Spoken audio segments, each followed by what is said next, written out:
Lo, what's going on, my brother? What's going on? What's up, E. Lee, in the place to be? Where's the intro? What happened? I couldn't find it. It's here somewhere. Oh, you know what? Hold on for a second. I was waiting for it.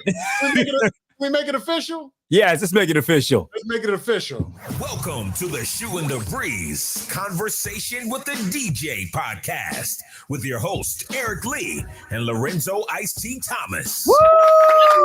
Yes, that's how we do it. That's how we do it. That's how we do it. I had to find the button, brother. It's been so long since we've been together again. Yeah, it's been a minute. It's been a minute. And I think the last time we did that, you didn't have that beard on. Yeah, bro, you were clean back then. Yeah, is that because of that genius MLK X series you're doing, my brother? Yeah, well, it wasn't because of that, but it was definitely something in terms of acting that I was working on. So, but thank you for the plug. You're actually looking like Will Barnes right now. Will Barnes, who's always checking in on the show. Yes. Schoolmates back at Virginia State University. Ooh, and I got something I can talk about. Our day party coming up. Oh, we're going to plug it. Yay! We're going to be hard to paint on this one. But first and foremost, we want to welcome everybody to Shooting the Breeze Conversations with a DJ podcast, where we get a chance to talk to people in the industry, from the entertainment industry, business community, our friends. It's always a good time. I'm yours truly, Eric Lee, and you are who? I'm Lorenzo Ice-T Thomas, the L-I-T, the C-I-T, always on fire. I stay lit. Staying lit. And of course, if you are on Facebook, make sure you hit the like button. Mm-hmm. And if you are on YouTube, make sure you hit the subscription button as well as the notification buttons, because we do this each and every week where we get a chance to talk to people. And of course, you're going to get that content first. So if you're catching us on Twitter, make sure you hit the like button. But first and foremost, man, we've got somebody that we have an opportunity to talk about tonight. Mm-hmm. This is a big one. This is a big one. This is a big one. Matter of fact, we got a lot of folks that are already got their eyeballs on the show. So if you would, of course, the reason why this show is so much fun, because you guys are a part of the show. Feel free to drop us a text in the chat line. Be more than happy to answer any questions and shout you out and things of that nature. But there is a label that is synonymous with some of the biggest hip hop artists ever. Mm-hmm. First, we think about it all the time. Matter of fact, if you were special enough, you got what, Lorenzo? You got a Def-Jam jacket. You got a Def-Jam jacket. With your name, emblem, what was it? Insignia, or what is it for words? Embroidery. On your jacket, whatever it was. You had your name right there on the jacket with the Def-Jam patch on the sleeve. It was black and it was red, and it just represented power. Yeah, and we're going to talk to the president of Def-Jam Records, the former president of Def-Jam Records. Ladies and gentlemen, Lorenzo, give us a warm round of applause for Carmen Ashhurst. Carmen, welcome to the show. Hello, how are you? Oh, we are great. We are great and having a good time. Carmen, welcome to the show. First and foremost, thank you for taking the time out to do the show. You know, you busy woman, doing the thing. And we're glad you had an opportunity to get on the show. So let's get right down to it. Before we get into all of what you mean to the music industry, first of all, how'd you get into it? Well, I came into it actually. I was an activist, a political activist, and I had worked in the country of Grenada that was going through a revolution, and I had gone there to set up a television station. So I came back from doing that for 2 years, and I started working for an organization called the Film Fund, which was a foundation that supported social issue media. And there I did events that involved music acts, and I discovered that I really liked working with the acts. And so I called anybody I knew who had anything to do with the music business, with the entertainment business, and asked them to help me get into the business. And one of the people who I spoke to was a guy named Bill Adler, who had been a music writer for the Boston Herald back when I was in college. I met him back then, and I came to him in New York told him I was interested. He was the publicist at Def-Jam, and he said he needed an assistant. So I said I would do it. Okay. And, yep. So I started as his assistant, and then that summer that was summer of '88, and that was the Run's House tour, and it was a 70-city tour around the country with Run DMC as the headliner, Jazzy Jeff and the Fresh Prince, Public Enemy, and then the act would change depending on what city we were in. And so I went that was after I think the Fresh Fest. Well, that was in '85, if I remember correctly. Okay, yeah. So this must have been much better than that because they had the experience of going through that other festival. Was this the one where Run DMC was at Madison Square Garden? No, we didn't do Madison Square Garden in New York. But they did do Madison Square Garden. Right. They did that as a solo act. They did not do it with the tour. Okay, gotcha. Okay. But they were not on Def Jam actually. They were on Profile. Profile. You're right. Right. But we were managing them. We were their managers. Okay. Rush Artist Management managed quite a few people actually. So anyway, I went on this tour.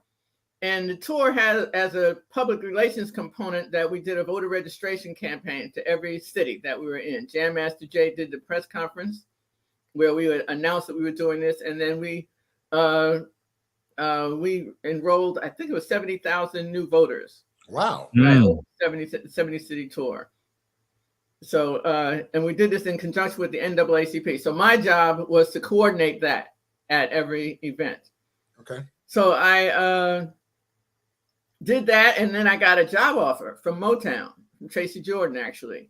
And I asked Russell Simmons, who was head of Def Jam right, at the time, I asked him to help me negotiate a contract with them. And he said, well, why are you leaving? And I said, well, the job is up, the summer's up. And so he's like, no, stay and be my assistant. So I moved from being Bill's assistant to being Russell's assistant. And then I did that for, I started as his assistant, and by a year and a half later, I become vice president, chief of operations, vice president, and then president of the label. Wow. So I did it, in a year and a half. In a matter of how many years, Carmen? Year and a half. Year and a half. Wow. Yeah. So I came in with skills that Russell needed. I knew how to manage books, and I knew how to work with artists. So those are two things that Russell needed. And that came from the experience from doing the stuff that you did in Grenada? Yes. Mm-hmm. And the film fund. Yeah, those two things. Yeah. Now, before we go on to more of Def Jam, because you and I had the pleasure of speaking a little earlier in the week, you left Grenada and something happened to that television station that you helped build. Yeah, well, there was my label, my record company, my television station got bombed during the Grenada's invasion, when the United States invaded Grenada. So it's no longer there. Wow. Mm-hmm. I remember when we attacked Grenada. Yeah. So I was here in New York at the time working on a film about Grenada called The Future Coming Towards Us. And it was a documentary about the Grenada Revolution. And as I was completing the film, the revolution collapsed, and then the United States invaded. Yeah. So it was a difficult time, to say the least. Yeah. So, I mean, and I wanted to kind of paint your background from there, going from there all the way over to Def Jam Records and being able to help Russell in that capacity based on your experience in building up that station in Grenada. Yeah, I had experience operating a startup. And at the time, Def Jam was a startup. Absolutely. Yeah. So was this in Leora's Brownstone at the time? No, this was in 298 Elizabeth Street. Okay, all right. Okay. Yeah, in the Lower East Side, right. Okay, so he was at the house by then. Yeah. Yeah, so Carmen, I'm sitting here listening to these beautiful beginnings, and I often look at the beginning of hip hop, and of course we all familiar with Sugar Hill and that label, and Sylvia Robinson. I was about to say Rome, but Sylvia Robinson. I always mix that up. I always mix the two up. Sylvia Robinson and how they established that label. But I think, your experience is basically what's kind of set the foundation for Def Jam going in the direction that it went, opposite of what Sugar Hill established. Because a lot of, there were a lot of bad deals, established with Sugar Hill and those artists. But when Def Jam came around, it seems as if it wasn't necessarily, of course, Russell was the face of it, but you were basically the bones, the background, the foundation of the established Def Jam, the way we know it today, just because of your experience and your background. Yes, that was my job. That's how I became chief of operations. Yeah.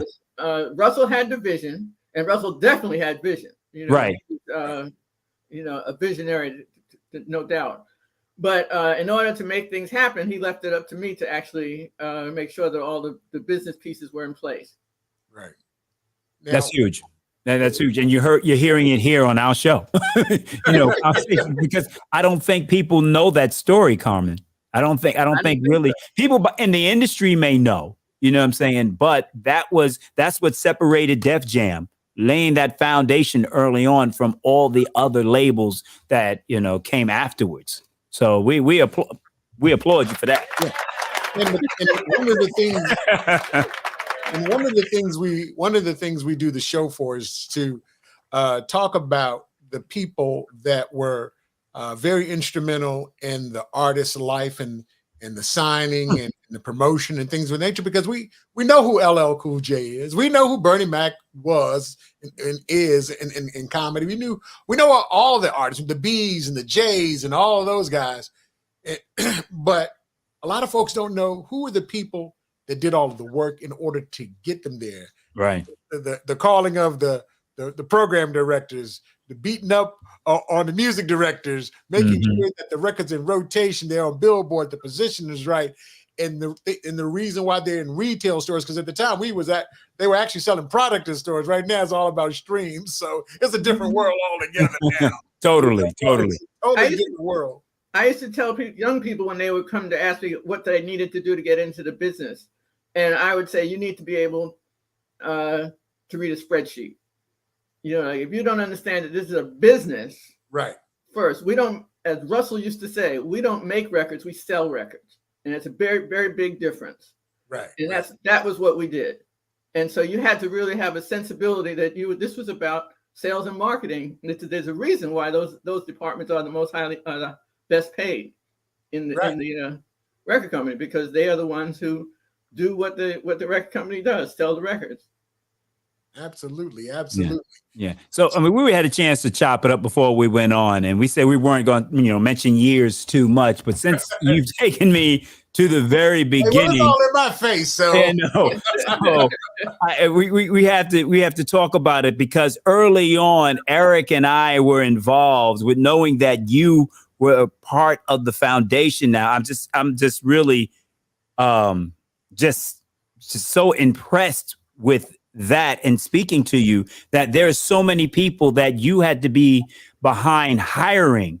I mean, the Thomas Lytells, the Bobby Garcias, who's a very good Bobito. People know him as Bobito, Stretch Armstrong and Bobito. You were responsible for hiring some of those people. So what talents did you recognize? Say, you can start with, say, Bobby, and then move on to Thomas Lytell. What did you see in them? Because they were very instrumental with communicating with Eric and myself. Well, when I got there were 9 employees. By the time I left, there were 141. So I had hired quite a few people. Wow. We had big growth. And we went from 1 office to 5, right? Worldwide. Can you repeat those numbers? You said you started with 9, and when you left, it was 141. You said? Yes. Mm-hmm. Wow. Yeah. So it grew a lot, and we started out with just 298 Elizabeth Street, and by the time I left, we had an office in Broadway, an office in London, an office in Los Angeles, and another one in Manhattan. So yeah. So we expanded tremendously under my watch. Right? Nice. So what did you see in Bobby Garcia when you decided to hire him? Well, he was actually in the mailroom, and he had this underground show that he was doing with Stretch. Right. And he was just around the music all the time. And I saw somebody who was hungry and who would work, 18 hours a day and get the music out. Right. And you did it when young. yeah, and that's what he did. That's what we did. We ate and slept it. Record to all sorts of DJs around the city. Right. He's got our records out to people around the country through the mailroom, actually. Mm-hmm. Right. He knew how to do all of that. Right. But he was a salesman. He was just by nature a salesman. Mm-hmm. And he loved hip hop. He was a hip hop. Yes, he did. Yes, he did. Animal. Yes, he did. Right. He just did. And yeah. Back when it was, he was a break dancer when that was still called break dancing. Right? Okay. Yeah, right. All the way back. He break dancing. He was better at basketball than break dancing. We actually did it like a freestyle. Well, what was it? I think it was the Impact Convention in Atlantic City. We went up on stage at one of those events and did like some freestyle breakdancing and MCing, and we didn't get a deal through Def-Jam, but so we just kind of like embarrassed ourselves. But we went up there to have some fun, and we actually grew up together in the same building on 97th Street, Amsterdam and Columbus, right across the street from the GOAT. That's where we grew up. So, but with the other individual I mentioned, Eric and I remember, or at least I remember listening to him DJ on Wowie as DJ Ebony. And we would listen to, I was like, we would take the radio and I would kind of stretch it in the direction of Wowie to be able to pick it up, because we were actually in Petersburg, Virginia, and Wowie was in Norfolk. So there'd be certain nights when he was DJing on the radio, we would like just, try to get the radio to be able to hear DJ Ebony. So what did you notice about DJ Ebony where you said, you know what? He needs to be a part of the Def Jam team? I don't know DJ Ebony. That's Lytel. Oh my goodness! Thomas Lytel. Actually, I didn't hire Thomas. His government name. Johnson hired. That's right. Wes hired him. Wes was the one who hired him. Wes Party Johnson. Yes. Okay. Yes. Okay. He's like, I don't know DJ. That was hilarious. DJ Ebony just typed in, y'all he's funny. Like this, y'all funny. Hey man, look, I was gonna give out your government name from the top. You guys are tuning in to Shooting the Breeze Conversations with the DJ. First and foremost, John Cox, thanks for checking this out. Tracy Brazils, when you were talking about your start with Def Jam, she said that's amazing. My man Thomas Johnson, hello, my band brother, my brother. I played in the band back in college. Lisa Temple, what's up, girl? You looking good out there. Yes. So let's talk about your stint at Def Jam. So when you're talking about artists and some of the most iconic artists that blessed the microphone, blessed the stage, what was your involvement and who were they? Well, my first major involvement was with Slick Rick. The Ruler? Slick Rick the Ruler, yes. So when I came in, first of all, I told you I came from a political background, right? Right. So I was amazed to discover that the very first thing I had to do when I got into the office was to transcribe Ricky's lyrics, right? And the first song to give into ASCAP and BMI, you had to turn them in, right? Okay. And the lyrics the first record I had to do the lyrics for was Treat Her Like a Prostitute.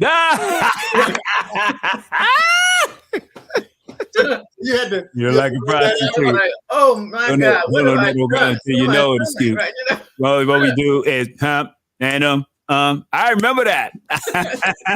You're like a prostitute. Right. Yeah, I tried to get Dougie to perform that song with me one time. Dougie was like, no, Alvin Club Dream. I tried to, come on, man, it's gonna. He's like, nah, man, I can't do it. I'm sorry, go ahead. So you talking treat him like a prostitute and you had to fill that out. Oh, goodness. Well, then, so that was the time that Jesse Jackson was running for president. Okay. And so his campaign asked us to do a fundraiser for him, which we did at the Apollo. And so I got Slick Rick to be the headliner for this show. Right? Okay. And then this was the show for which they made the throne that became like an iconic part of his background, right? The Ruler. The Ruler, right. It was for that show. And I think it was I forget how many he was, but it was a sold out house, you know, and Kool Mo D was there, and Eric B. and Rakim were there, and you know, but Slick Rick was the headliner, right? Yes. So you did that for Jesse? Yes, we did. Yes, we did. Okay, so Slick Rick was one of the artists, one of your first that you signed. Who else came down the pipeline? LL Cool J.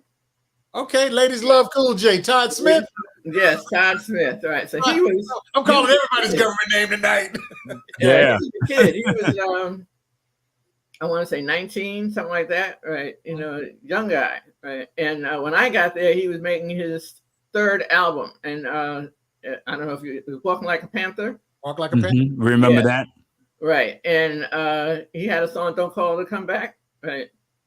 Because they were acting like he was over because his first two albums only did $1 million, right? I still got radio on cassette. Oh my goodness! I think we were A&T during that time when that album came out. Man, shoot, I don't know nowhere. That was my freshman year. No, when that album came out. Yeah, that was my freshman year. That was 85. Oh, okay. I'm sorry. No, she wasn't there yet. No, we're talking radio. She wasn't there. Okay. My bad. Okay. So yeah. So Walk Like a Panther, and you're rolling with L. How was the relationship? You got any good LL Cool J stories? It was wonderful. Actually, his mother was an amazing person, right? And she was deeply involved in his career, right? She was like basically his manager, right? And then his father, he actually reconnected with his father while he was at Def-Jam, while he was doing another record, while he was doing the record for us, right? And he actually went out on the road with us. His father came out on the road with us, and they had been estranged for a while, and they reconnected through this experience, right? So it was beautiful to watch, actually, him and his family. You know, they were quite a family. Yeah, you know, and to see him now and to understand where the time that you put in when you were there with him, because I mean he's bigger now than he was when absolutely. Rap, you know, absolutely. He got the Kennedy Center Award. He's in the Rock and Roll Hall of Fame. He's on TV. He's huge. How does that make you feel because you were there at the beginning? Oh, it's great. But you know, a bunch of people who know him today through the NCIS thing don't even know that he was a rapper. Right. That's like that's right. We know he's a rapper, but but that's like he's developed a whole other lifestyle as an actor. That's scary because you're right. There's some people that probably would have never known that he was a rapper. All they know, and that's what we know him for is a rapper. Yeah. Shout out to my man Heart Attack, talking about giving your government out tonight, Michael Muzone. Heart Attack. What up, Tack? AKA the music director of WOWI. Wowie. He was with Steve Crumb Cake Crumley. So you LL, of course, was we know how big he's gotten. But you also instrumental on this group. Public Enemy. Public Enemy. That little group with that little group. Yeah, the guy with the angry voice, the military guys on the side, the S1Ws. Come on, E. I had to babysit Flavor Flav when we went to the American Music Awards. That was one of my jobs. Please don't tell me that's your job. That's what they assigned you to do. Yes, just to watch him, right? And we got there. We were told, don't wear red or blue. Those are gang colors. Mm-hmm. Just don't wear red or blue, right? Okay. We get to the airport. Flavor Hot rents a bright red Corvette, right? And he's in a bright red tracksuit, right? And we get into the cars and we're driving around and going to the photo shoot. And Chuck and Terminator just leave us. They're like, we're not with you, right? They just drove on and just left us in the dust, right? We got to a street light and Flavor jumped out the car and like, don't tell me I can go, you know, just like screaming out in the street. He wanted all the smoke. Oh yeah, right. We got to the photo shoot. We were like 20 minutes late, but we made it. Nobody touched us because it was flavor. Right? Regardless of the fact that he had on all red, they didn't care. Somehow we made it without getting hurt. That's what I know. Both ways, coming there and getting back. Right. Carmen, can you articulate a little bit to the audience that may not be familiar with why those colors are, you know, they say not to wear those colors? Because I mean, I've been out there and Eric has been out there. I think our first trip out there was to go to a convention. I think it was the Gavin out there, the Gavin convention. And I remember I wore all red out there and was not aware of it at the time. Someone had to pull me to the side. It was like, yo, are you crazy? You know, I'm like, what? What's the problem? You can't wear all red out here because of the gang culture. Yep, Crips and Bloods, right? So, Bloods are actually obviously the Reds, and the Crips were blue. And whatever neighborhood you were in, you had to be. It was run by a particular one of the two gangs, and you had to be along with them, or you could get hurt. Yeah, I remember the first time I went to LA, and one of my boys, Fat Tommy, he was like, "Hey man, don't wear this, don't wear that." Right. I was like, "Don't worry, I follow your lead, my brother. You here, you survive, so I'm gonna follow your lead." You know. Did any of the artists around that time have issues going out to the West Coast with some of the beefs? Sure. Or was that a little bit later on? No, Jam Master Jay. We were on this same tour, right? And Jason did he gave an interview where he just like trashed gangs, right? He was just, you know, gangs are whack, right, whatever, right? Right. And so they put a contract out on him. Really? Yeah. Wow. We had to stay in the hotel while we waited for it to get mediated, and Jim Brown helped. Right, to mediate for it, right, to make sure that they didn't actually hurt him. And we waited till they told us that it was over before we came out the hotel and left. Wow. Was this before the concert or after the concert? After the concert. So Jim Brown, for days. This went on for several days, this negotiation. Because they weren't gonna let him out the hotel. Right. I think some people are not aware of how instrumental during those years Jim Brown was. Yeah, absolutely. To bringing gun violence and gangs and to a truce. And Jim would have people meet at his house, or he would go up to other people's individual houses and bring them all together. You know, you hear some of the comments that people have said now that he has transitioned, you know, when they saw him in the Oval Office with Trump, and people would say things about him. I said, you don't know what Jim Brown was in there trying to negotiate and what he was trying to negotiate it for, you know, just because he was there. Because I said, I told people he gets a pass for that.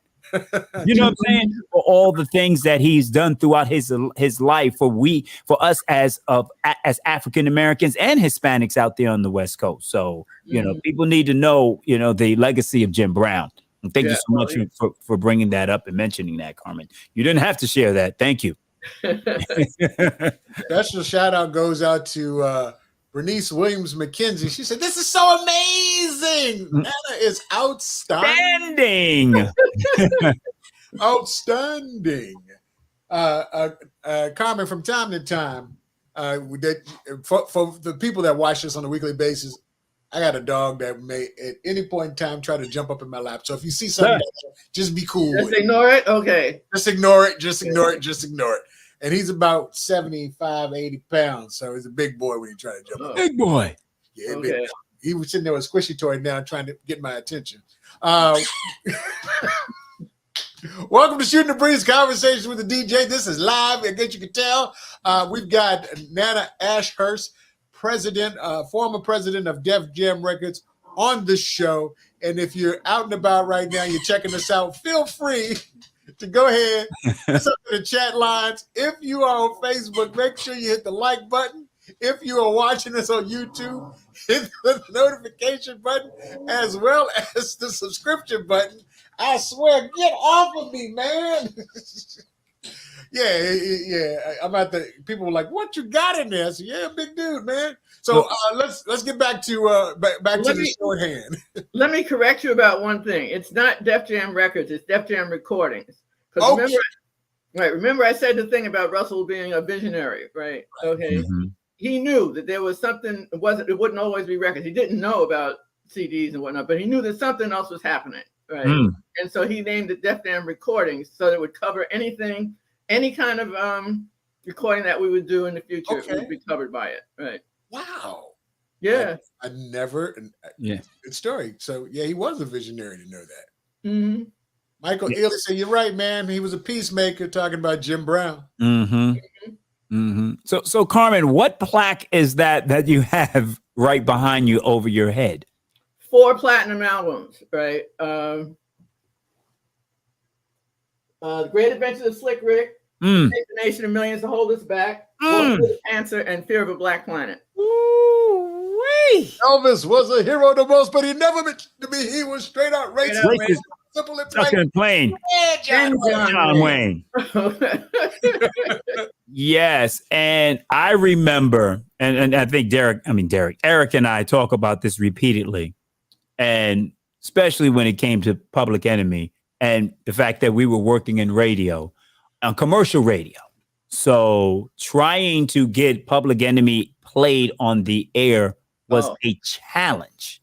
It was really a challenge, but we were young. I mean, we had a hard time getting them on the Soul Train. We were on the Soul Train where Don Cornelius was like absolutely opposed to them.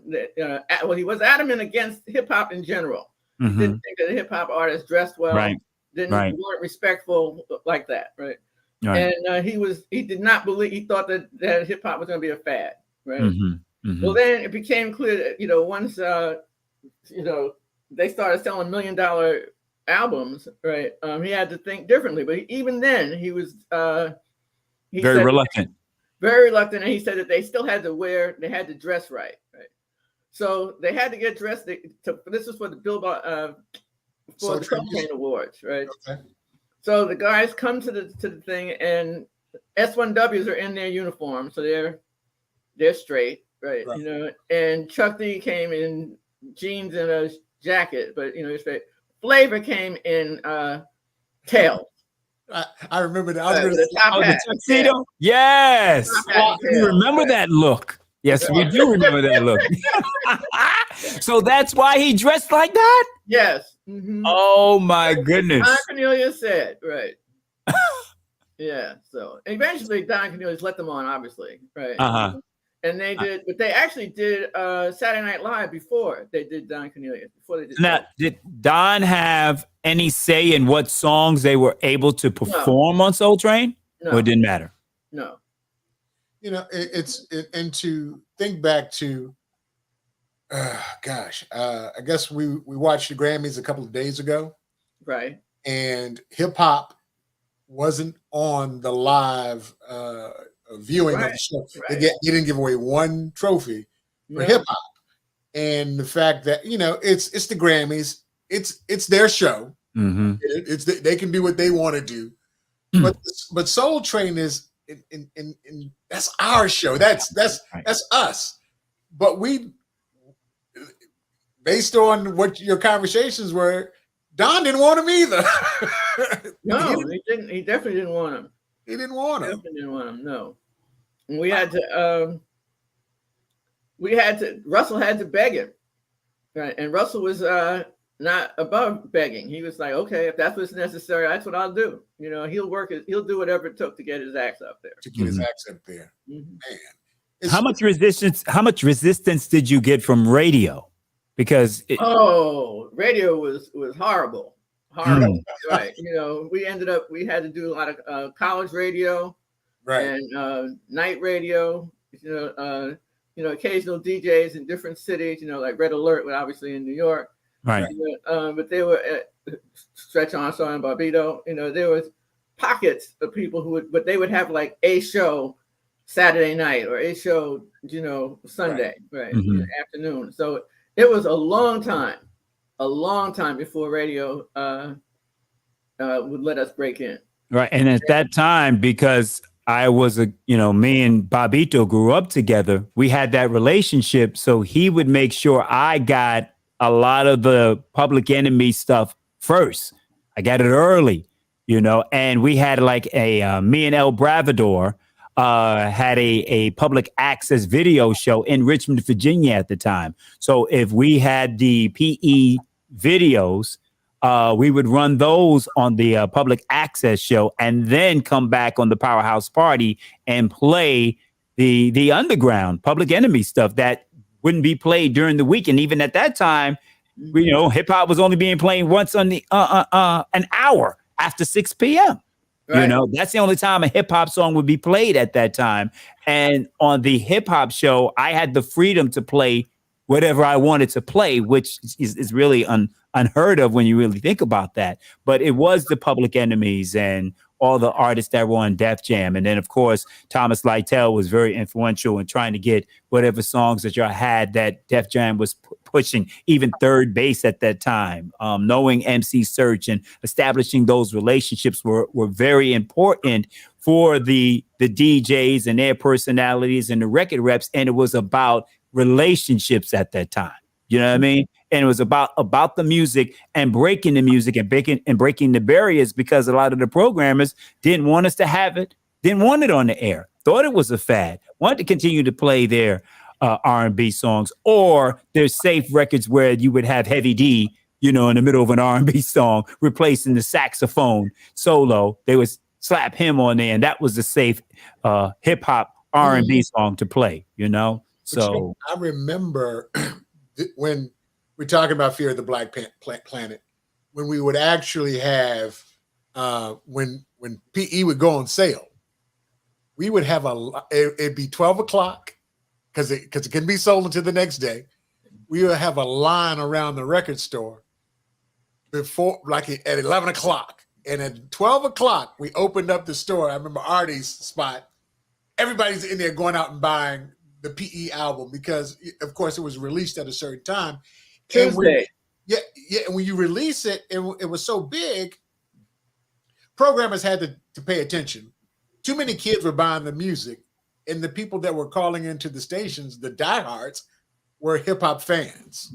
So, I mean, from the stuff that you guys did in order to get these artists to that place where the inertia or the momentum, eventually programmers had to recognize hip-hop was not just for 6 p.m. or overnight.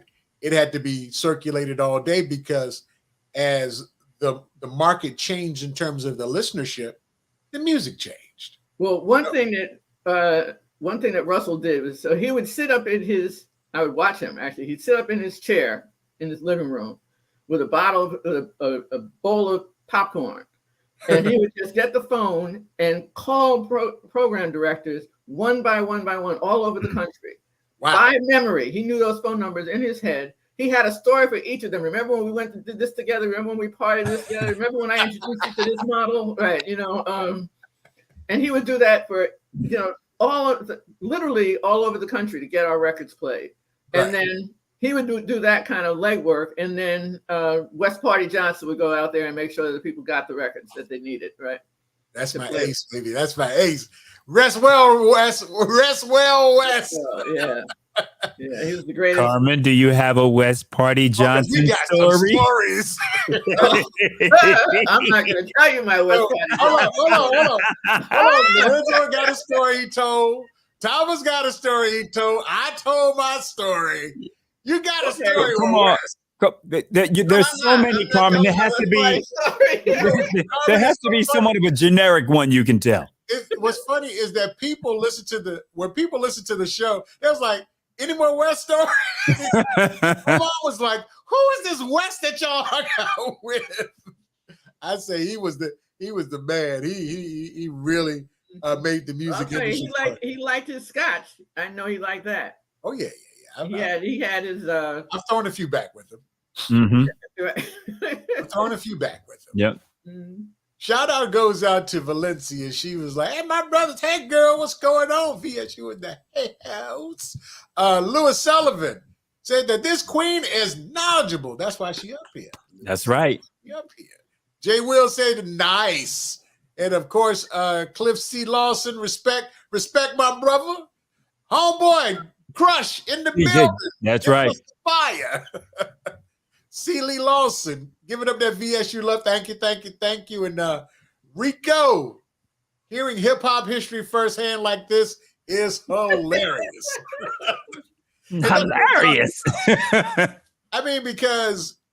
Look. I guess it is kind of funny if you think about it. Yeah, it is kind of funny. It's funny. The story that you just told, Carmen, about being on the West Coast and couldn't get out the hotel. I was like, yeah, woo. Yeah. I was like, yeah, that's that part of that history. Now, in addition to running the label, there's Russell. You said Russell was a visionary, and what's that little comedy show he used to do on HBO? Russell Simmons' Def Comedy Jam. that little comedy show. What's that boy Martin? That Marty Marr. Yeah, that Marty Marr hosts that joint. Marty Marr dude. Who that little dude? That Marty Marr dude. So what was your? We're making fun of Def Jam, of course, because they, Def Jam celebrated 25 not too long ago, right? Mm-hmm. They celebrated 25. So what was your 30-something years now? Yeah, oh yeah. So what was your position, or how did you what was your position? What did you manage to do with that part of in Russell's life and with Def Comedy Jam? Well, I actually got to Def Comedy Jam differently. I was president of Def Jam, right, and then I got pregnant and had a baby. Okay. And when I came back to the label, the guy who I put in as my interim wanted to keep the job. Oh. So we got into a power struggle. Can we call him out? I want to know who this is. David Harleston was his name. Who was it? David Harleston, who became president after me. Right. Okay. All right. Man, I don't remember that name. Yeah, another. Maybe that's a good thing. That's a good thing. Instead, what I negotiated with Russell was that I would become president of the Rush Communications, which was the parent company of all the companies that Russell owned. Right. Oh, so you became his boss. You became the president's boss at that point. Yes, I did. Right. And the first thing that we did was decided we were going to go into comedy. There were two comedies. There was a comedy club in Harlem and a comedy club in Los Angeles that were doing really, really well. And then my assistant at the time was a guy named Bob Sumner. And that's right. Yeah, he was my assistant. Right. And he had a comedy room in Jersey. Right. So I told Russell and Stan Lathan, who was Russell's partner. Stan is a producer out and director out in California. Right. And so I told them about Bob. They hooked up with Bob and went to HBO to sell the Def Comedy Jam. And HBO at first was not interested, and then eventually warmed up to the idea and gave us told us we could do 4 shows to see how it would work out. And then Martin they had him under contract. He had done House Party.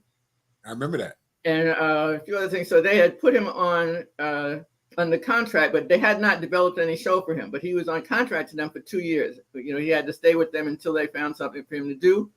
Okay. And so they gave us Martin. Right. And the rest is history. Martin turned out to be the perfect host for that show. Right. Mm-hmm.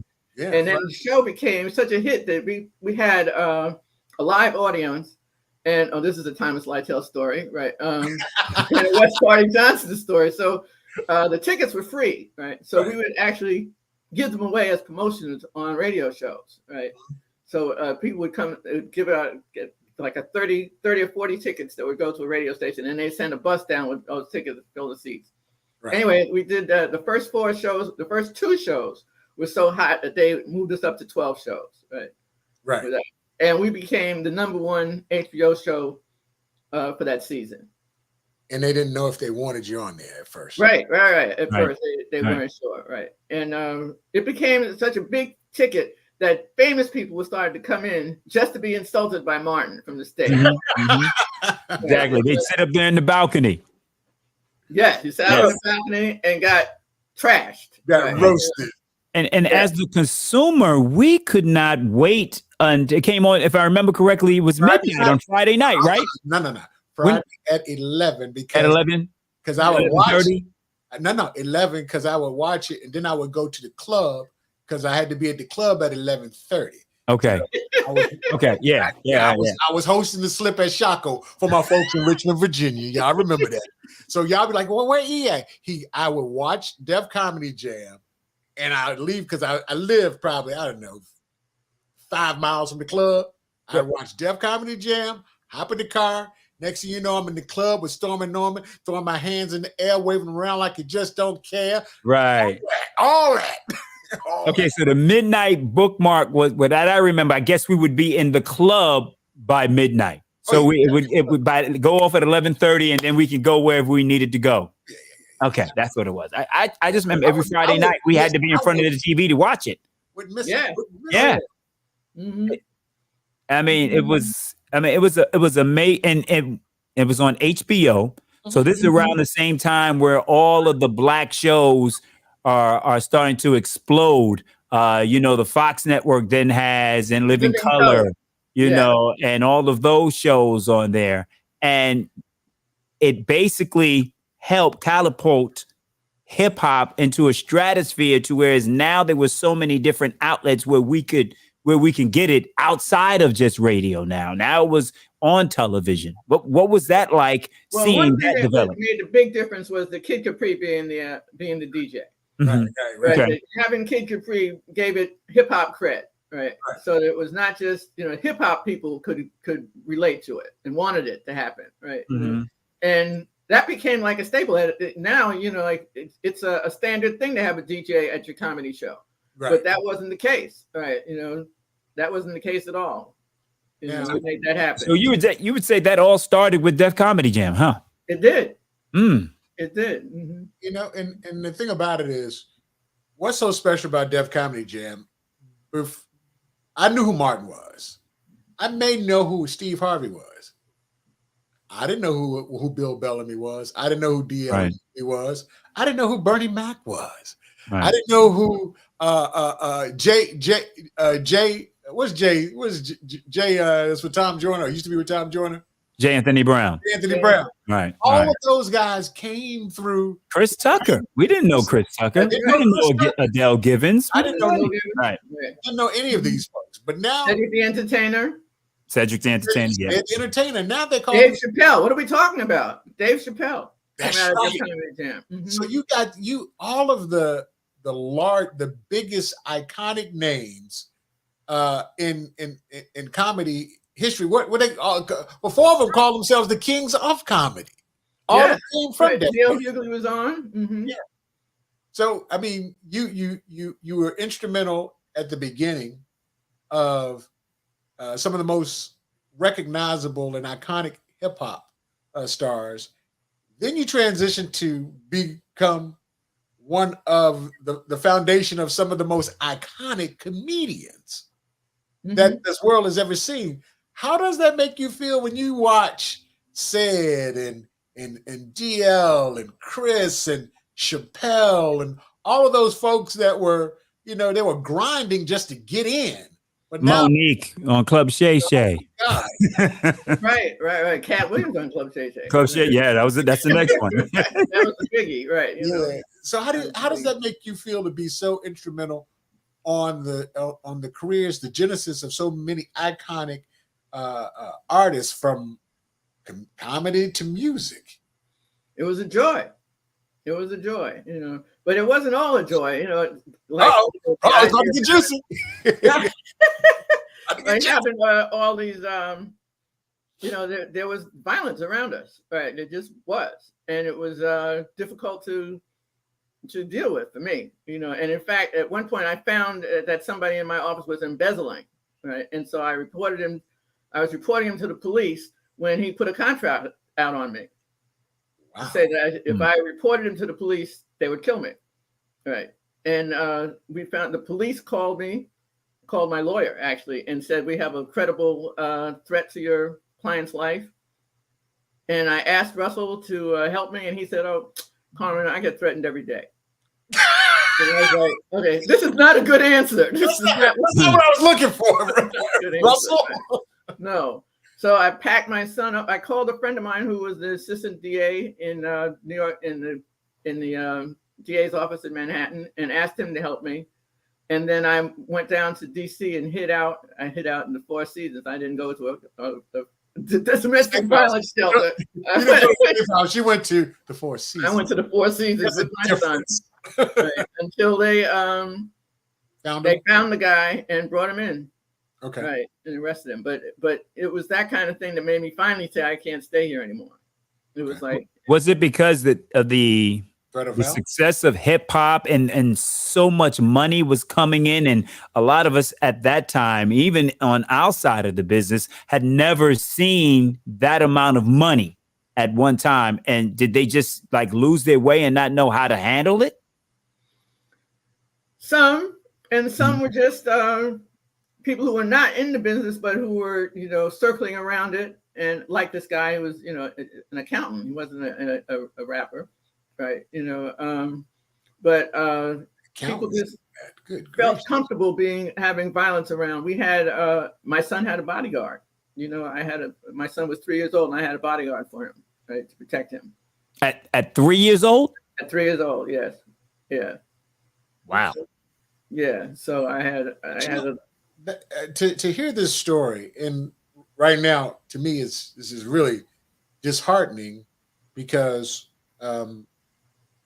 to be pioneers of a new genre of music and culture, why does it always have to be violence along with it? Why couldn't it just be? And the thing about it, it doesn't seem like it's changed. It seems like it's gotten worse, because as we go through those years, I mean, Pac got killed, Big got killed, Big L got killed. Mm-hmm. There are a number. Nipsey just got killed. I mean, why does it have to? As a culture, Garth Brooks ain't getting killed. I mean, country artists aren't getting killed. Rock artists aren't getting killed.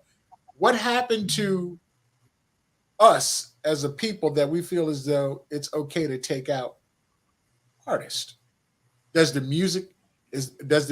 people really believe that? I remember I saw Fat Joe said the other day, he said, I lied 99% of my rhymes. Yeah. And people think this stuff is real, and it seems as though, how they say, art becomes reality or the analogy. Art entertainment imitates. Imitating life. Imitating life. Mm-hmm. And the thing about it is, we're talking, decades ago when it's happening to you and your son, but the artists are still having the same problems today. What are your thoughts on that? Is it the entourages? Are they actually the artists wanting to smoke like that for real? No, I don't think it's mostly artists. I think it is more their entourages and people around them. Right. And I think it's the people believe that they should be as famous as the famous person. Right. And take on a whole other persona around it. Right. Or is it the fact that some of the people in the business came from the street, and the fact that they came from the street, that's the life that they know. And then when you have a lot of money in play, you can't get the hustler out of the hustler, and he brings it on into the industry and continues to run the industry in that way. There was a lot of people that, headed record companies that came from the street because they had access to money. So you get a lot of people that are in that position. That's the only way that they know how to operate. And I don't think Eric and I were ever in a situation whereas, we had people that threatened us to whereas if we didn't play a specific record, we never had that. We stayed away from that. But I know those situations that some people have been placed in by being a part of this business. But I think remember we watched what was it, the 5 Heartbeats? And business hours are from 9 to 5. And there always been, come on now, and there always been the head buster in the business, Well, I want to say that actually, I think that gangsterism was brought into the music business not by black people, but by white people. Oh yeah, yeah, oh yeah. You know, I think that when you talk about who are the gangsters at a table, you know, it's not us who are doing that, right? And you know, gangsterism was there with Frank Sinatra. You know, I mean that far back. So I don't buy that the only way that violence gets to the music business is through black people. I don't think that's true. Okay. So yeah, it's always they find ways to infiltrate something that we build and establish on our own, and then they kind of drop peons into that organization to basically spy on it and disrupt it, and then ultimately destroy it. Interesting take. Well, I mean, you can look at different organizations. Whereas, I mean, I'm going a little bit off, but when we're looking at what's happening here in the state of Florida with these drag shows, and there are even people that are in the LGBTQ community that are saying what they're proposing is really crazy, and they're part of that community. So it would not surprise me if you have Republicans that have people that are planted within those organizations to push that. So now they have a narrative to talk about that. That's how they break down us as a people with anything that we build. Once we establish something, if you go back and you look at, you go back to the Black Panthers. What was it? They had someone that infiltrated. You look at Malcolm X. Malcolm X, his bodyguard was someone that worked directly with who? The CIA. So they always find a way to infiltrate what we establish and what we build to find a way to tear it down. Allison said, so fascinating. I did get a question, and I think you're a part of this, Carmen. Somebody said, by the way, what's the status of the Hip Hop Museum? Oh, well, the Hip Hop Museum will be open in 2025 in the Bronx. It's now called the Hip Hop Museum, right? It used to be the Universal Hip Hop Museum. It's now the Hip Hop Museum. And Rocky Picano is the executive director, has been working on it for now 11 years, and it's scheduled to open in 2025. Beautiful buildings, 2 floors, 52,000 square feet. So it's going to be a major institution.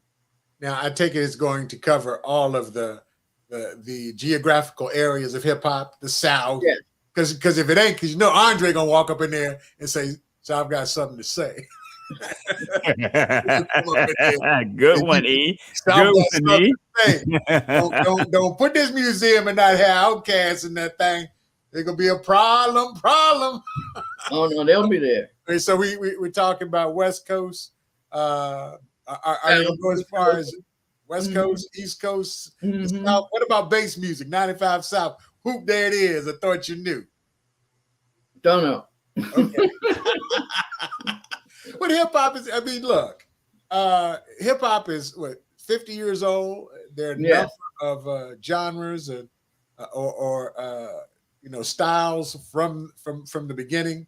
We know it all started off in New York, but it's something that people have took hold on in all areas, geographical areas of the country. So I can't wait till it starts. Matter of fact, I talked to Mark Green, and he was like, "Hey man, send us some stuff." Yeah, because Lorenzo and I got some stuff probably based on the years, the pictures that we've taken with some of the biggest artists, and it's crazy because I've got interviews with Red, Dr. Dre, Jay-Z. I just put out a piece with Usher today. That stuff when they first started off, man, it is kind of funny to go back and watch it because this is at the beginning of their careers, and some of these folks are so iconic. Lil' Kim did the show, so he was like, "Man, send some of that stuff," and I think I am gonna get it over there so I can. He says, "We gonna put it in the corner somewhere." Put it in the corner, but it is hip hop history because we remember when we were on the air at that time, the Mid-Atlantic was really big on breaking records. So when you would have a Public Enemy, you were in a safe space between Richmond, Virginia, and Norfolk, Virginia, because you get it to us, we gonna play the record. We like it because at the same time we were kids. We actually had power. We could actually put it on and give it 40 cents a week on a BDS station. So it was cool doing that. But well, let's ask her, which region of the country do you feel was the region that broke the most records for Def Jam? And I'd have to say outside of New York. Outside of New York? Yeah, outside of New York. Wow. That would be hard. I would have to say the West Coast. I would say the West Coast. Yeah. Really? Why the West Coast? Yeah. KKBT? Say it again, please. KKBT? With the Greg Mack attack. Yes, Greg Mack. K-Day. K-Day? Yes, Greg Mack. Yes. And they were the most fascinated with the music. Okay. And then shortly after Public Enemy came out, NWA came out, right? And so then it became like a competition almost, right? And they won on the gangsterism, right? Yeah. Yeah, they changed a lot of the music with the gangsterism. They won on that, right? But it was the end of the Daisy Age after that. Public Enemy was able to match them or surpass them, right? So, but it was, I would say it was the West Coast. It was most interested in what was going on with the music. Now, it was someone recently that said, I can't remember who it was, they feel as if Special Ed. Was it Special Ed that said something along the lines? I'm kind of paraphrasing here that NWA coming out with gangster rap is the reason why. Basically they kind of destroyed hip hop. Would you agree with that? They destroyed hip hop. I don't know if they destroyed hip hop. They certainly took it in a different direction, and we're still paying for that, right? But they also, had great beats. Right. So the music was great. Yeah, the music was great. That's the conundrum that you have with in hip hop in general. Great beats versus what's the message? Right. And so it's a constant struggle to me. Do you think that the success of NWA made it harder for conscious rappers that weren't talking about killing or drug dealing, harder for them to get signed or being paid attention to the record labels because gangster rap started to become so prevalent and at the same time, monetarily, they were selling records. They were selling records, but I told you we don't make records, we sell records, right? So it didn't just happen that was the music that sold, right? That they were backed, they were pushed, they were given the support that they wanted, and the conscious rappers were not. Right. So that's what happened to the brand new music of the world. Say it again, please. Brand new music of the world, KRS-One, Common, a lot of guys that had great talent, but they weren't spouting off blasting folks with their AKs and their Uzis and all of the other stuff. Now we got drill rappers. The game has changed so much. But at the same time, when I think about it, because we were there at that time, the direction where hip hop changed, because hip hop was fun music. UMC's Blue Cheese. We're talking main source out the front door. I mean, Live at the Barbecue. Live at the Barbecue was fun music. Then it got really. I'm light skinned. I live in Queens. I love eating chicken and collard greens. Yeah. Bars. Even as hard, LL Hard, Cool J was the hardest at the time. Hard as hell. Battle anybody, I don't care. You tell. I excel. They all fail. Rock the. That was fun music. Slick Rick. Kid and Play. We managed Houdini as well. Oh, definitely. It's a funk. Freaks of Now Tonight, right? Eric B and Rakim, we managed them. Okay. So Rush Artist Management managed a lot of the big acts as well. Now, I remember you saying that I was told that you were instrumental with Bernie Mac. What was your relationship with the Big Mac? Well, it was actually Bob Sumner who found him. Okay. And he found him in Chicago. So Bob set up showcases in each city. And actually, it was Bernie Mac who told him who introduced him to Adele Givens, right? Okay.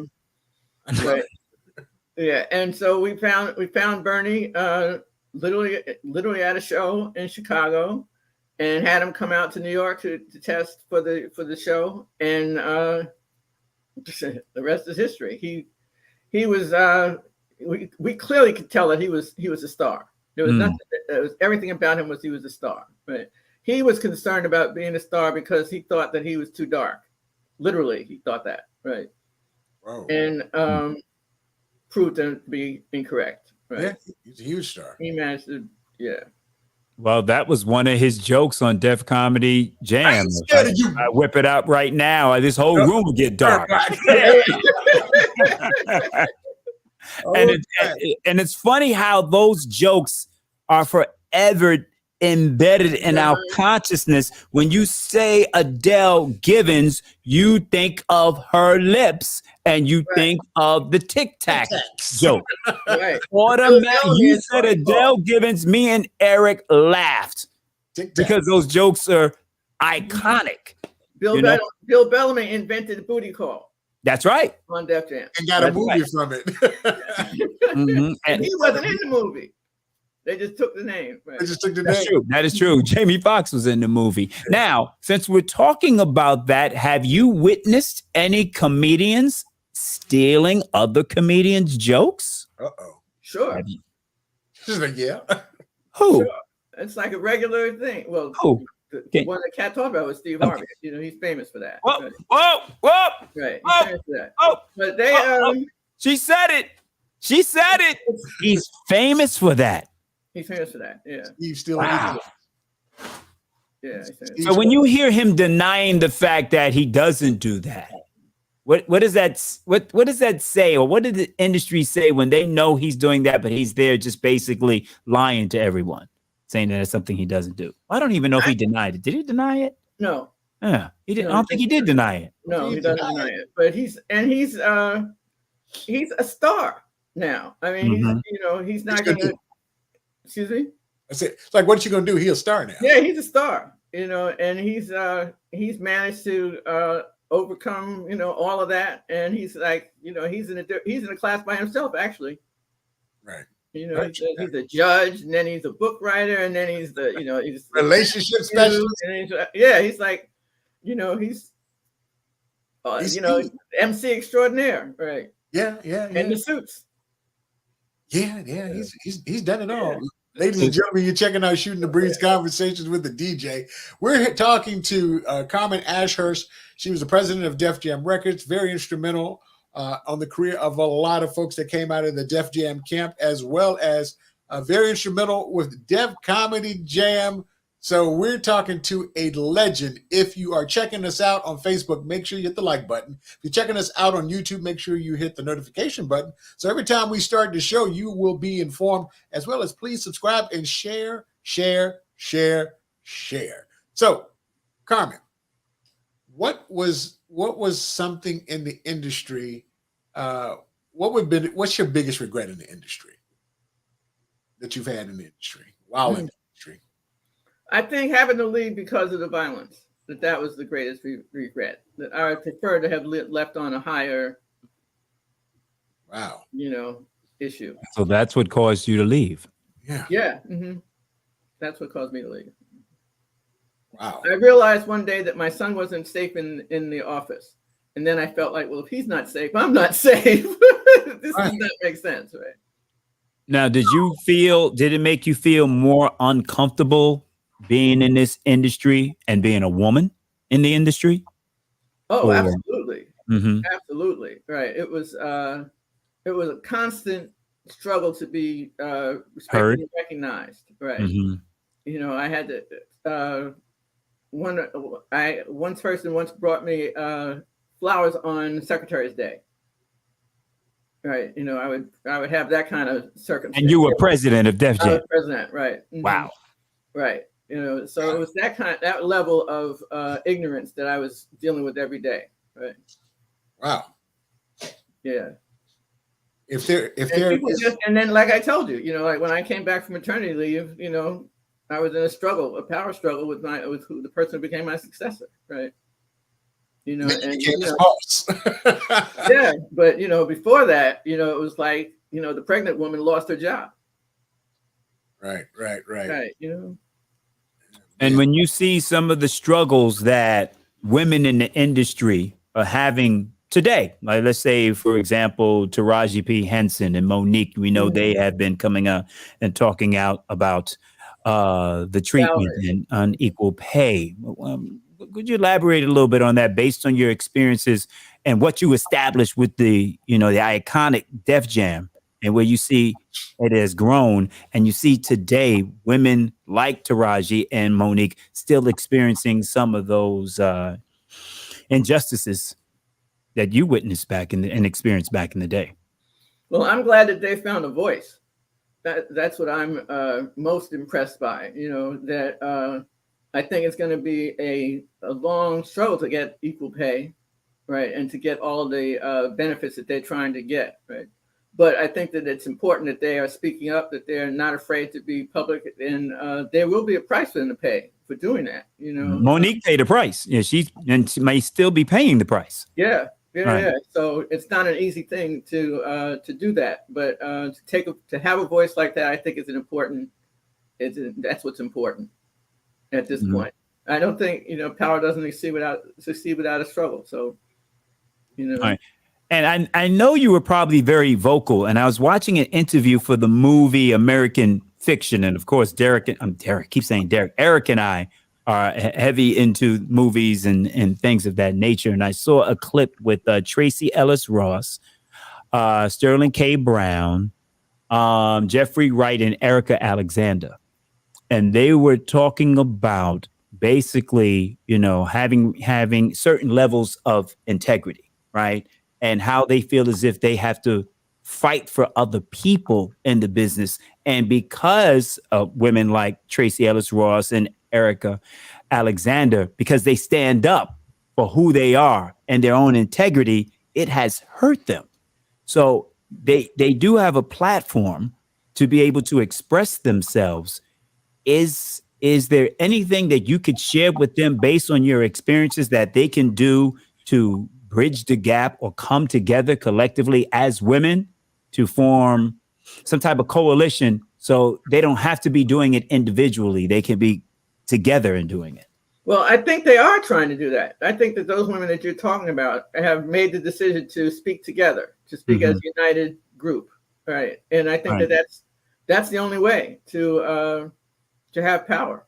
Yeah, I think Issa Rae decided to go independent because she said that if you don't want to tell our story, we can. And she's in position now because of the success that she can kind of command that. So there are people out there that do it. That's Ava DuVernay. She made the film Origin, and she said the same thing. I still haven't seen it. Is it have good? You seen it, Carmen? Yes, I have. I heard it's incredible. And she said that she did it outside of the studio system so that she could do it her way. Her way, right? So you say based on the film, if she had did it or done it with a studio, it wouldn't have been. She wouldn't have been able to do it the way she did. She wouldn't have got greenlit at all. Right? I don't think. Is there? Go ahead. Did you have anything to do with some of the movies that Def Jam was involved with? Was Howard to Be a Player? Was that under Def Jam? Say it again, please. Any of the movies Def Jam was involved with? Juice. We were involved with their soundtrack. With the soundtrack. Okay. Juice, right. Yeah, I remember that now. I could see. Yeah. Omar Epps cutting up the record and the Def Jam label. And Tupac was in it, obviously. Right. Yeah. So we did it. We were involved with another film, which was actually a white film called The Addiction. Okay. Right. Was How to Be a Player with Bill Bellamy? Was that under Def Jam? Yes. Okay. That was after me, though. Okay. All right. So who was the headache? Who's the headache again? Who's the headache to deal with? Who's that? What was the artist you got? Like, man, I got to. Did you say headache? Who's the headache? Flavor. She said Flavor. She said Flavor. The only one. Flavor's the only one. No, I wouldn't say he's the only one. You asked who was the biggest one, right? Oh, he's the biggest one. Right. She was the biggest one. Yeah. Okay. Yeah. Who was the easiest one to work with? Chuck D, actually, in the same group. Right. I believe that because every time I've hung out with Chuck, he's just cool as a fan. He is, and he was definitely aware that he was in a business. So working with him, it was easier to have the conversation about what was going into his deal, what was his budget, all those kinds of things. Where he was more aware of what we were talking about, and he would fight for stuff. It wasn't like he was easy, negotiator, somebody to negotiate with, but it was better because he was clear about what he was doing, and he was clear about what his role was with his group. So to me, he was the easiest. So when did you leave? You left before, I guess, Jay-Z came over, right? Yeah, okay. He was coming over as I was leaving, 96. Really? Okay. Mm-hmm. And Redman came in as I was leaving, and Montel Jordan came in as I was leaving. Okay. So that's when Montel, that was 95. 96. Right?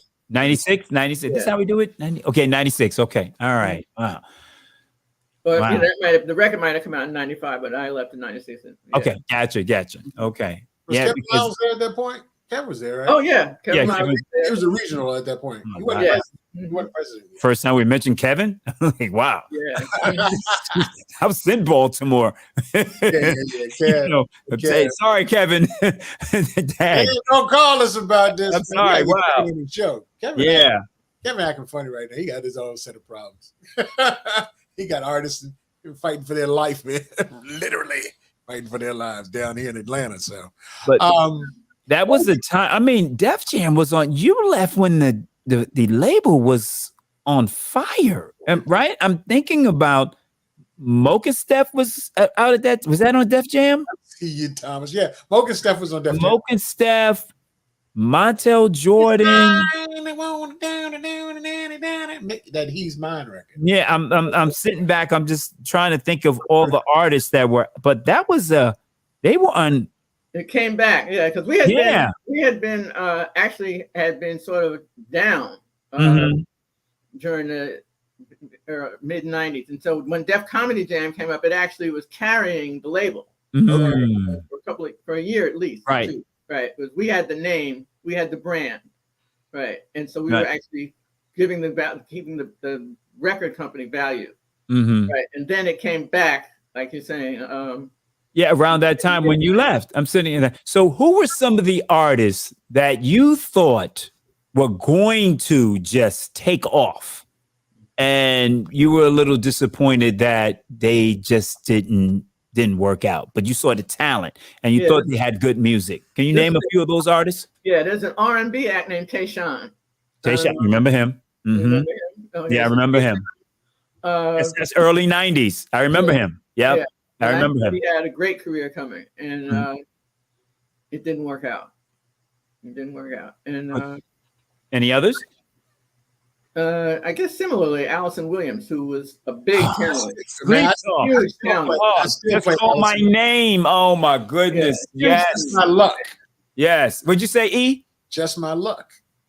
That was a banger. Just My Luck. You got caught up in the pain. She did. I remember that one. Yeah. Sleep Talk. I remember Just Call. Of course, we all know Just Call My Name.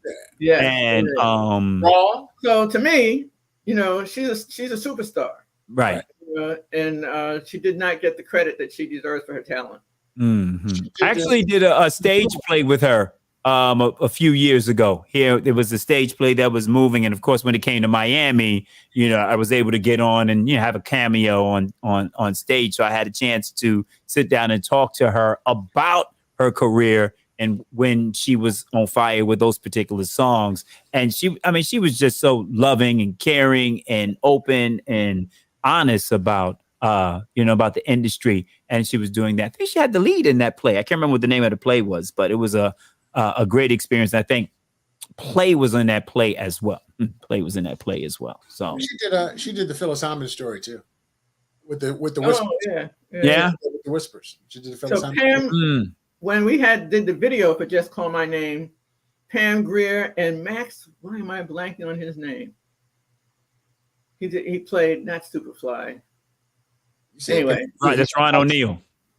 No, Ron Neal. Max somebody. I can't remember his last name. Max. I know you're talking about the Mac. Max. Yes. I can't remember his last name. You said Pam Grier. That's all you need to say to me. Yeah. So I need to be slapped for not remembering Max's last name. Lexion or something like that. No. Type it in there if anyone could think of it. Mac. The Mac. Yeah, Julian, that's what it was. Shout out, because you got you, Curly Andrews. Curly Andrews. Oh, go ahead, Curly. Yeah. Curly know that. Actually, Curly said, "Who at Def Jam decided to buy a sleeping bag artist?" Russell. Russell did that. Wow, was that a quick enough answer for you, Curly? Curly owned it. Shout out to Curly. No, Curly. I'll tell you something about Curly, and it's a story him and I always talk about. He's got a love for music like no one I've ever met in my entire life. You know, I think I might be wrong. I think it might have been Leor, actually. Leor? Mm-hmm. I think so. Bag artist. Mm-hmm. Yeah. Well, anyway. Curly and I listened to that iconic Michael Jackson album together. And as we were listening to it, he said, "This is going to be the biggest album ever." And I looked at him and I said, you think so? And he said, "Yes, I know so." And I said, "You know what? I think you're right. And that's the knowledge and the ear and the intellect that he has for, and Curly, if you got any questions, then, just leave them in the comments. But he is definitely a music savant. Mm. That's what's up. So after life after Def Jam, what did you find yourself doing? I did two things. One, I became a fundraiser. Okay. And for a major gifts officer. So I raised money from people with inherited wealth primarily. And then I become a minister. Okay. So I'm a minister in the AME Zion Church. Mm-hmm. Okay. Doing God's work, doing the good work. Yes. Well, after being in the music industry, man, I feel, we got to cleanse ourselves. Yeah. I would would she return to the industry and do gospel music? I've actually thought about doing that. Yeah. Mm-hmm. I did think about doing that. At my church. What's holding you back? At my church in New York, two of the singers there are lead singer potential. And then the saxophonist from the band actually has gone on to become a jazz artist in her own right, Lakeisha Benjamin. Okay. So I've been thinking about that. I have thought about that. Yeah. Now, how long have you been thinking about it? Yeah, long time. Long time. So I guess you've prayed on it, and what feedback are you getting? Well, it's I think the industry needs someone like you. My friends have been trying to get me to actually sit down and write a book. So that's when I think about what I'm going to do, that's what I think about. But I've been thinking about that for years as well. So, so I have to make myself do it. Yeah, I think Thomas Lytell and I have had conversations about him writing a book, but I think his issue, and Lytell got some stories. Yes. And there's probably stories that he would never tell. But I hope so. Carmen, you still don't have a West Party Johnson story that you can tell? No, still ain't got one yet. No. I'm going to leave him alone. Yeah. Oh my goodness. Now, we just made jokes about cleansing yourself by the industry, but at the same time, we've seen that there are a number of iconic artists in the industry are now under fire for some of the things, the parties, the way that they treated people are under fire. You said you got out of the business because of the violence. There are people that are talking about not only there's violence, there's a lot of violation of people's personal space in the industry. Is it? And we talk about Cat talking about trying to survive the industry, but keeping your morality in place, as well as your sexuality in place. Are you glad you got out of the business because the violence and the misogyny seems to still be as prevalent as it is, probably stronger than it was even in your day? I wouldn't say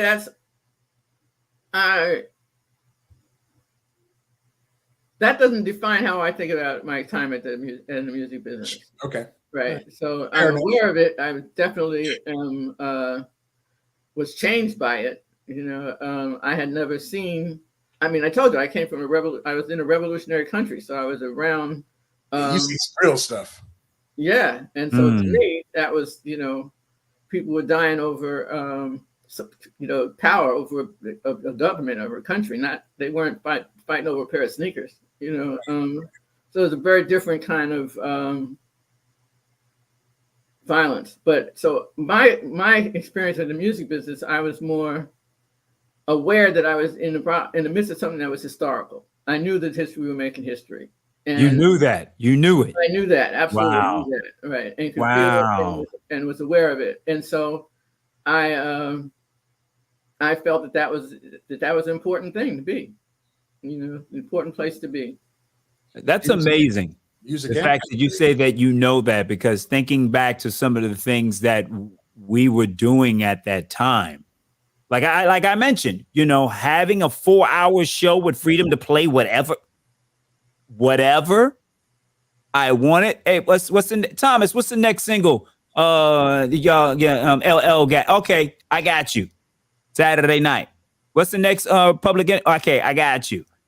What's EPMD? Slick Rick. Okay, I got you. Treat it like a prostitute. I gotta go in there and I can play it, but I gotta edit it up. I gotta get the reel to reel and splice it up to get it on the air. Yeah, I remember those days. Yeah, remember those days. But I don't think we knew exactly what we were doing at that time, because we were young and we just wanted to get the music to the audience. And we felt that we trusted our gut and our ears to be able to hear a hit record. That we knew that the music was. We knew that the music was historical. We knew that, right? We also knew that the record company itself was historical. That we were the only Black-led hip hop label, right? And even we were only half Black. It was Russell and Rick Rubin. Right? But Russell was at least like the visionary and the one whose face we saw, right? Oh, that's funny. So Profile and Jive and everybody else started popping up. Warner started to put a hip hop division together. All of them did. All of them were white run, white owned and white owned and white run. Excuse me. Yeah. So we knew that we were breaking ground. We knew that we were a historical label and music. Cold. You put Thomas said cold chilling. Lewis laughing. She laugh out loud. Half black. Half black. Yeah, that was funny. Oh, Curly said, was there any did y'all have artist development at Def Jam? Of course y'all did. Sure. Chrissy Murray was in charge of artist development. Chrissy Murray. Oh my goodness. Yes, I remember Chrissy. I hired her. Oh my goodness. Lewis said you got to write the book. Sorry, you got to write that book. And Raya Shell Sullivan, she just seconded. You got to write the book. Got to write the book. Everybody want it. So write the book, Queen. Write the book. Everybody want the book. I mean, the thing about it is, Def Jam is so iconic and historical. And I was always told music is the soundtrack of our lives. Yes. And there's certain records that take us back to a place for when we hear it. Every time I think of LL Rock the Bells, I think of the Jim Jam. Anytime I think about Public Enemy, I think of my days in Richmond. I think about my day. I think about the like you said, the release of the albums, and we would be at the doing a remote at the hottest record store, because they had record stores back then, for the release, and everybody racing in to buying the cassette. There's certain music that takes you back to a place in your life, and it's our soundtrack. And you were there, and I remember sitting at the house knowing I had to be at the club, but I needed to go see Def Comedy Jam to see who the new hot artists were going to be up there, because it was how it was FUBU, for us, by us. Mm-hmm. What it was. I just never knew it was you behind there. Now I know that was you. It was her. She was the reason, or one of the reasons. And we thank you for taking the time to come out and do this and be on this show, because realistically, Lorenzo and I was talking. One of the cool things about doing this show, I think this is our 26th episode, and you're the first person that we didn't have a personal relationship with. And when Thomas said, he's like, I got somebody you need to have on the show. And I was like, Lorenzo, she was a person. How did we miss her? We know everybody. Yeah. And we say that all the time. We say, we know everybody. Between you and I, we know everybody in the business, because of where we were. And I'm sorry to say that I missed you, but I'm excited to say I know you now. Thank you. I'm glad to know you too. I'm glad to know you now. If there are people out there looking to get in the industry, what advice would you give them based on your experiences? Well, it's like I said, know a spreadsheet, know how to count your dollars, right? Yeah, it's about the money. Be clear about the money. Yeah, mm-hmm. Yeah. I remember, and what's crazy about it, I remember being a pup in the business, and they said it's the music business, 10% music, 90% business. Mm-hmm. And you still see people like Meg Thee Stallion and all of these big artists that still fighting for their money, because I think it was Sukiyana. I can't think. I forget. She's one of those really hot artists for the youth, but I paid not much attention to her. But she's really popular with Sexy Red. And she said she felt as though that she sold her soul to the devil. She didn't pay attention to the contract, and she owes more. And it was crazy, because I watched for the very first time 2 months ago, or maybe about a month ago, All Eyes on Me, the Tupac story. And it got to the point in the show where he wanted to leave death row. And he was talking to his girlfriend, who was Berry Gordy's daughter, who the young lady that played Berry Gordy's daughter. And she said, why don't you leave like Dre? And he said, I can't. And she said, why not? He says, because I'm not Dre. And what they showed was Suge Knight had a ledger. Like you just said, you know how to read a ledger. He had a ledger of all of the expenses that Tupac incurred. Right. That he had no idea that he was incurring. Mm-hmm. So when he said, well, I gave you my 3 albums, but you owe me X amount of $1 million, X of millions of dollars. He said, what are you talking about? Well, that video shoot, that car, that blah, blah, blah, that blah, blah, blah. That's when people are not paying attention. Because I always looked at the music industry as a bank. It's a loan. And they won't get money back with interest, because they give you money for your video, per diem. All that stuff goes against you. Before you sell one record, you got to pay that money back. Mm-hmm. And the artists don't understand that. That's why I respect Master P like nobody's business. He had a distribution deal. He didn't want y'all money at all. I got this. All I need you to do is distribute this stuff. And he's smart too, because him and Snoop Dogg, they suing Walmart now. They're suing Walmart because of the cereal and the mishandling of it. So, but the thing about it is, you talked about understanding that spreadsheet in business, and a lot of people want to be the star, and there are too many other people that want to handle your business. That's the crazy part. Yeah. So I truly appreciate that knowledge, and the thing about it is it's still happening today. And But you know what? It was happening back with the Whispers and, and the Temptations and Tina Turner and everybody else. It seems like the record companies all know what they're doing, and the artists want to be stars and not paying attention to their money. Oh, and we just got to find a way to educate them. I don't know. I just saw a video of one artist that was being interviewed by a journalist, or maybe a so-called journalist, and she said, you know, I'm interviewing you because you're a musician, and she thought she called her a magician. She it went back and forth, and the girl that was being interviewed was like getting offended because she said, no, I said, are you a musician? She said, no, I'm not a musician. I make music. You called me a magician, you know, or whatever that word was. I don't know what artist it was, but, you know, like we were talking about artist development, that needs to be a strong point for these artists today before they get in front of a phone or a microphone or a camera, so they can carry themselves in the proper way. Because a lot of them out here looking like, you know, an artist that confuses musician with magician. And that should never happen. That's crazy. Well, yeah. Allison said that she thanks us so much. The show has been wonderful. Is there anything that, you know, for people that are out there tuning in for the first time, understanding or trying to know exactly, you know, we feel as though we laid it out pretty good that you were at the beginning of some iconic movements in terms of music, in terms of comedy. Is there anything out there that you would like the listening audience to know more about you? And put Sugar Hill out of business. I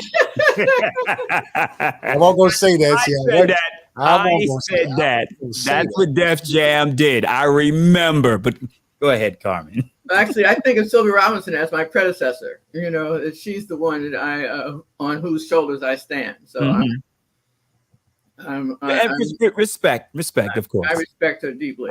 Yeah. Or she's no longer with us, but no, I guess. I want to ask you something in reference to that before you continue on. I'm sorry, but it was something that I thought about, and it's just we as a people, if Sylvia Robertson at that time had taken Sugar Hill and taken all of these artists at that time and educated them about the industry, right? And kept it Black, kept it African.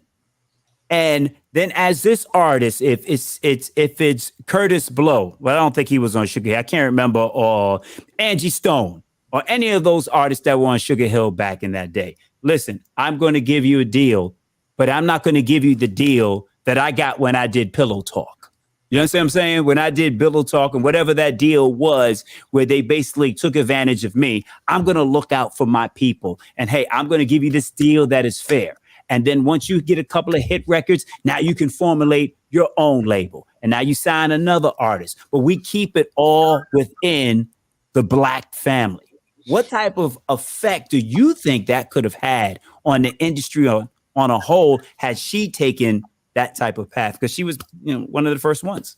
Yeah, I think that she did as much as she knew how to do. You know, I think that it was, you know, like the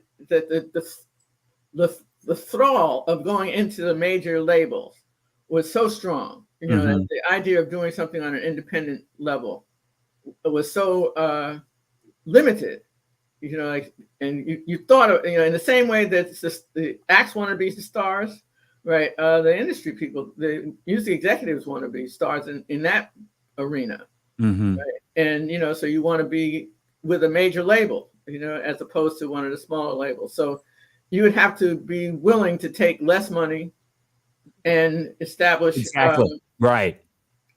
And so you'd have to spend more time, longer years, developing a label than if you just, you know, sign with a major label and get a job, right? So it's the difference between getting a job and starting a business, you know. Right. Yeah. Okay. So when people are, thank you for that. Thank you. No, because I mean, and I'm glad I was able to ask that question, because I often wondered if the mindset of our people were different at that time.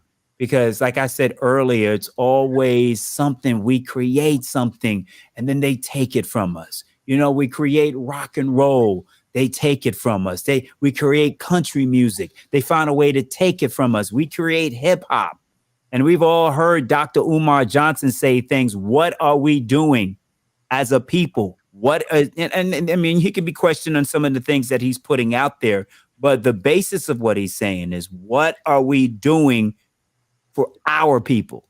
And is it racist to say we're doing this just for our people? Yes. Well, I think Eminem is one of the best rappers, of all time. I'll put him in my top 10. You know what I'm saying? But do we always have to allow those people into our industry? Do we have to allow them to infiltrate our industry? Because if we keep it ours, that's where we can build our houses, our bridges, our hospitals. What's so funny? Oh, God. Curly said, now they're trying to take the fade. The Travis Kelce fade. You see what I'm saying? Yeah, man, that was I mean, it's like the New York Times puts an article out there and says, oh, yeah, all these people, nobody's walking in no barbershop asking for the Travis Kelce fade. No one's asking for that. But the New York Times puts it out there, and they put it out there on February 1st. Selling papers. That's all. First day of Black History Month, and telling everyone that, yes, they're going into the barbershops asking for the Travis Kelce fade. And wow, Eric, you didn't have a high top fade, but I had a high top fade back in the day. I got the Travis Kelce fade now. I'm faded all the way up. Anyway. I don't know. I'm just saying. I had to get that off my chest. I'm sorry. That's all good, brother. I'm sorry, but it when you see it repeatedly happening to us as a people, we just say, okay, I'm sorry. In the words of the late great Joe Madison, what are we going to do about it? And I'll leave it right there, because now I'm gonna get really emotional because he passed away. Yeah. Joe, the Eagle. So, Carmen, how can they find you? Go ahead. They say they asking on the other side of town. Nana.ashurst@gmail.com. 2 H's in Ashurst. Nana.ashurst@gmail.com. Okay. They said I got the reverse fade at this point. Yeah, it is reverse fade. Some people's hair turned gray, mine turned loose. How about that? Yes. How can they find you, Lo? Well, the first place they can find me is on March 1st in Baltimore at the Assembly Room for the Virginia State Meet and Greet Day Party. It is going down. We and my partner, Daryl E. Kelson, who's in the chat right now, DJ Daryl Crush, Legends of Troy. No. I'm taking since Crush is talking trash, you going to the cornfield. You're going to the cornfield. You know exactly what I'm talking about. Okay. I'm wishing him to the cornfield. So we have a big day party, which is happening in Baltimore on March 1st. Get your tickets. You can go to my IG page, Lorenzo Ice-T, ICETEA. Get on my bio link, or you can go to my Facebook page. All the information is right there. You can also find me on Star 94.5, Monday through Friday from 3 to 7, and on Saturday nights from 6 to 10 on Hot 105. Yes, sir. And you can catch me at Convo with I got the Soul Lounge up there. At Convo with the DJ. I know, right? I got to change that one out. Or if you guys are paying attention to the Malcolm X, the MLK Malcolm X TV show. Yeah, I'm in episode 2. Don't get mad at me because I'm a grill Martin. I'm letting you know that now. If Martin, your hero, I'm going to give him the business. So you surely do. I'm gonna give him the business. Is that the only episode you're in, E? The only episode I'm in, but I got a movie coming out on Lifetime. It's called Vengeful Caregiver.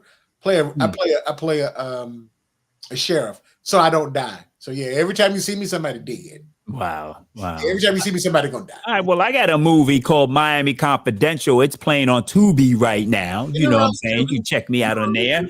And I play a bartender on there, and I'm involved in the murder of someone. So, yes, as we talking movies. Okay, that's what about radio, E? What about radio, man? You can catch me on, Wonder Hip Hop and R&B FM every night, overnights, and doing a house party on Friday. You can check me out on the Soul Lounge Cafe. I got the Quiet Storm to do coming up at 10 p.m. So y'all can check me out on that. So don't forget that DJ Ebony Thomas Lytell is on with you on Friday night. How you gonna leave him out? Ebony's on with Friday night, 4 hours. And then on Saturday, you got the Game Changer SGL Productions on there too, bro. Man, look at him. I can't remember everybody. Y'all gonna have to pardon me. It's time now. Carmen, truly, I appreciate your time. Thanks for stopping by. This isn't going to be the last time I reach out to you because I mean, you are an icon in the business. I thank you so much for being present. Yes. For having the insight and the know-all to be on the front end of iconic artists, iconic comedians, just beautiful for our culture and everything is good about everything that's good about our culture. Thank you. Thank you. I also, can I just add that I'm on Facebook? Yeah, absolutely. Oh, yes. Yeah, definitely. Anything else you want to add? Yeah, that's good. Facebook. No, thank you. And No, then we'll, So good stuff. So Carmen, I'm going to throw you in the green room along with Lorenzo, and we're going to close out the show. But stick around for a second because we want to chat with you about 2 seconds after the fact. All right? Okay. Thank you. Lorenzo. My man. That was a good show, bro. Good show. We went. She allowed us to go deep. We were able to go in areas that we haven't touched on because of the position that. Yeah. I mean, it's surprising that I've never met her. Look, man, we've been around for a long time. I'm shocked. Thank you to Thomas Lytell for making that happen. Yeah. And Thomas said he's gonna make sure we either get Bob Sumter, that's and Latham fun. from the show. So Thomas, we're gonna hold you on to that, man. We'd love to be able to get those guys on and talk about. Let's get Bob next. Come on, man. Yeah. The piggyback off of this show. Let's try to get Bob. If Tom could pull it off, Tom could pull it off. We want to thank the guys of the Miami Sports Network for allowing us to be on their platform once again. Yes. Thank you. We are out of here. We will see you next week. Peace, Lo. Peace.